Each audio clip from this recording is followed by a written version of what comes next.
ជំរាបសួរនិងសូមគោរពដល់ពុកម៉ែបងប្អូនទាំងអស់គ្នាដែលចូលមកកាន់ Channel របស់ Admin ដើម្បីទស្សនាវីដេអូតម្រុយឆ្នោតយួនសម្រាប់ថ្ងៃទី4 ខែ 4 ឆ្នាំ 2025 សម្រាប់វេលាម៉ោង 4 កន្លះនិងម៉ោង 6 កន្លះដូច្នេះកុំបង្អង់យូរសូមពុកម៉ែបងប្អូនកលេចមកមើលតម្រុយ2លេខតម្រុយ2លេខ Admin គឺមានលេខ73 77 93 94សម្រាប់ប៉ោះ ABCD បន្ទាប់មកខ្ទង់ O ខ្ទង់ O Admin គឺ O នៅខ្ទង់7និងខ្ទង់9សម្រាប់ប៉ោះ ABCD ដូចគ្នាបន្ទាប់មកគឺលេខពិសេសAdmin គឺមានលេខ977គុណ033គុណនិង495គុណ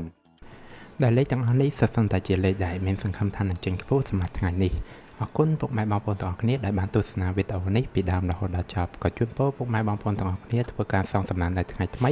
ទទួលបាននូវការហេងឆ្នះចំទាំងអស់គ្នាជាចុងក្រោយ Admin សូមពុកម៉ែបងប្អូនជួយ Like Subscribe និង Share ដើម្បីជាកម្លាំងចិត្តដល់ Admin ផងនិងដើម្បីពុកម៉ែបងប្អូនទាំងអស់គ្នា